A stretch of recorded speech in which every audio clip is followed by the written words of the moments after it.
Hi folks, my name is Randy Gossman. Welcome to my channel. Today's video is going to be about my experience with the third listing that I've had, which really isn't a listing, but it also happens to be the second house that I've purchased in my life. This was years before I got into real estate. My wife and I wanted a bigger space to live in, and we spent about a year of looking to find something that we both liked. We were working with one realtor that my wife had used in the past, but after several tries, we concluded that she just was not working in our best interest. She would flat out tell us, oh, you don't want that house, you don't want a fixer-upper, you want move-in ready. And then she would also delay in submitting some of our offers, which meant that we would lose out on some of these deals that we were really interested in fact, one missed opportunity, we wanted this house in Fort Lauderdale. That had tons of potential. It was listed for around $384,000 and sold for $330,000, and just 7 years later sold again for $925,000. That could have been ours. So that was really frustrating. And this was before the crazy pandemic housing boom. So needless to say, we switched realtors and started using a family friend who actually happens to be my broker currently. In January of 2012, he was able to find us a great house in Hollywood that we both liked, and it was listed at $345,000. We negotiated the price down to about $330,000. They accepted, and we closed in just 2 weeks. So please excuse the quality of the photos being shown, as they're not mine. They come from the original 2011 listing. I'll explain why they aren't updated shortly. The property is located in the South Lake area of Hollywood, Florida. It was a 1-story, 2-bed, 3-bath house with about 1,870 square feet of interior space. The backyard had an enormous wood party deck with a pool, above-ground hot tub, and enclosed outdoor shower. The only thing that we updated initially when we first got the house, outside of painting all the crazy colored walls, was replace all the old jalousie windows with hurricane impact windows. There was space to convert the living room or the den into a third bedroom. In fact, the den had a Murphy bed when we first moved in. But we decided in the end that we would probably move back to Fort Lauderdale when our child went to high school, so it would not be worth the cost.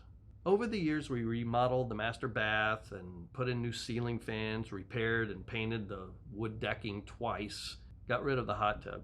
I had already had it repaired once, and upon a second repair estimated quite pricey, I decided it wasn't worth keeping. We had lived in the house since February of 2011, and in the fall of 2020, shortly after I had sold my first house, my wife and I decided it would be a great time to get this one ready for the market. That meant a fresh coat of paint, of course, as well as updating the kitchen and remaining bathroom, replace the rest of the outdated ceiling fans, and repair some of the damaged baseboards. We hired a family friend, the same who did our master bath, to handle the contract work on the second bath and kitchen. Fortunately, the kitchen just needed new cabinetry and countertops, no new electrical or plumbing or anything like that, so there was no need to pull a permit.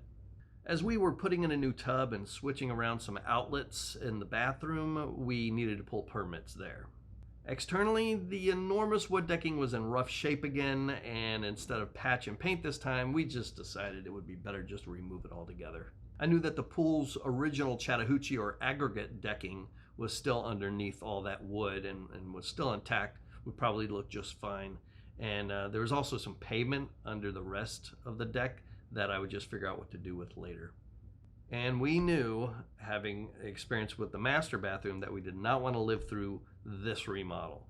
So in November of 2020, just before the remodeling started, we moved to a rental in Fort Lauderdale in an area we would likely want to stay for the next few years. And YouTube would like to know if you'd like to stay a part of this channel by subscribing and hitting the like button to help share this content. And thank you if you do so. So it was estimated to be about 3 months of work, which usually translate into 5 months. We all know how that works, right? Once the wood decking was gone, it was amazing how huge the backyard looked now. So we had fresh sod put down, which really brightened up the whole scene. We also had our white roof power washed and painted, as it was looking pretty weathered. Towards the end of renovation, or what I thought was going to be the end of renovation, around May of 2021, I went ahead and posted a coming soon sign to stir up some interest. We also decided to have an estate sale that weekend. As I was setting up the day before the sale, I heard the bell ring. No, not that bell, my doorbell. Although that bell will help keep you notified about my future videos. It was actually another realtor who was showing a house across the street and noticed that my property was coming soon. Despite all the disarray inside, I showed her and her client around, and they loved it. They asked what I was going to list it at, and I told her once all the updates were done, I was going to put it on the market for $650,000. That was a little high for that area, but inventory was low, and I noticed that my neighborhood was really in high demand. Basically, pandemic market craziness. And later that day, she sent me an as-is contract for $610,000 contingent upon appraisal. She even suggested I could stop all the renovation as her client would be happy to take over any repairs. I couldn't do that though. There are reasons. My wife and I were going to take the weekend to think about it, and then the next day, a customer at the estate sale showed interest in the house as well. He liked our pool, and he wished that the house he owned a few doors down had one, and the sad thing is, the house he was currently in used to have a pool, but the previous owners had filled it in before selling. Anyways, we told him we had a contract for $610 that we were considering. So he bought my dining room table and chairs, which we happily helped him move down the street. And later that day, his realtor sent me a contract for $620,000. Cash offer. Now, as exciting as that sounds, the rub is this. The cash was dependent upon 2 properties that he owned in Fort Lauderdale selling, which put the closing date over 90 days out. And that was longer than the contract we already had with the financing. So I let the agent of the original contract know about this cash offer. She was not upset, but a little concerned that we were going to go with it, but they countered at $630,000.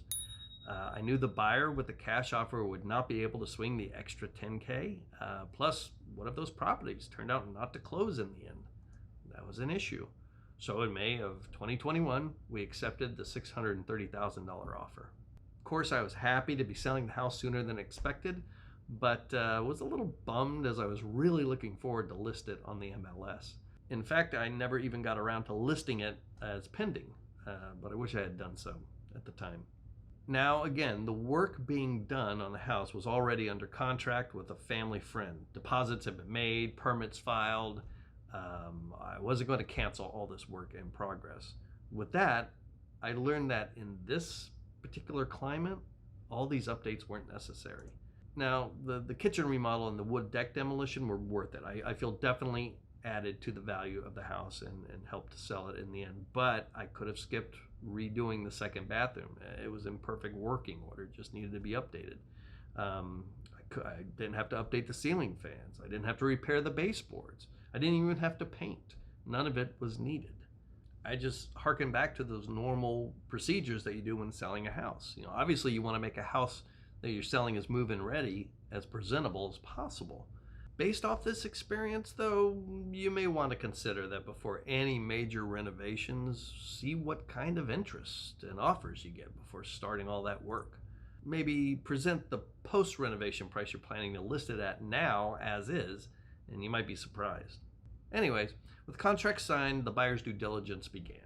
The inspection came back showing that the roof was old and needed replacing, as well as a lot of smaller things. I always find it entertaining to see the price of repair or replacement listed in inspection reports, like $100 for missing light switch plates. The agent did ask if we were willing to come down on price or contribute at closing for the roof and some of the other things. I mean, it never hurts to ask. The worst you can do is say no, and that's what I did. I said no. First of all, we were in an as-is contract, but we also still had a cash offer as a backup. Then the appraisal came in at $90,000 less than the contract price. Shocking. Usually at this point, the buyer will exercise the leverage of the appraisal contingency, but cash offer in the wings. In actuality, the buyer's agent knew that the appraisal was a farce, being well aware of what property was going for in that neighborhood. Plus, her client really wanted my house, and she knew I wasn't budging on the price, so they ordered a second appraisal. Sure enough, it appraised just fine. Kind of. See, at this point, the second bathroom was still under construction when they appraised it. There were a few permit hiccups in the beginning, and the pandemic had delayed some of the material goods, so we were about a month behind on this bathroom. Once it was finished, though, the appraiser returned and quickly declared that the house indeed had 2 functioning bathrooms and all was well. Then the AC started leaking. Now, I had it serviced before the inspection took place, so it should have been good to go. Turns out the wooden surface that the unit was on started to rot, and it was collapsing a little, causing the unit to tilt and preventing it from draining properly. And I was about to leave the state for about a week. Fortunately, my contractor was able to supervise the AC company taking care of the situation while I was out of town, so we were back on track. And this is why I didn't cancel any of that work, because the contractor is outstanding, gave us a great price. So throughout this experience, there were a lot of delays that kept pushing the closing farther out. Initially, the buyer thought we could close in less than 30 days, but between Jewish holidays overlapping their inspections to my permitting and construction issues, we went through about 5 extension addendums. Finally, in July of 2021, we closed for $630,000 while on vacation in West Virginia. Ultimately, that's why there's no decent photos of the house in this video. I never really got a chance to take pics of the finished product. And by the time I returned from vacation, the new owners had already started their own renovation, so taking photos after the fact wasn't an option. Of course, I feel very fortunate to have this sale go as smooth as it did. Plus, we grossed $300,000 after owning the place for 9 years. So far, the new owner has converted the house into 4 bedrooms and retiled all the floors. He renovated the pool and tiled over all the aggregate and pavement. He also painted the house white with a black roof, which looks great, but I bet he'll regret it when summer comes. We'll see. So that's my experience, more about selling than listing my 3rd property. That's it for this video. If you enjoyed it, please like and subscribe, hit the bell for notifications, and I hope you'll tune in for the next one. Take care, everyone.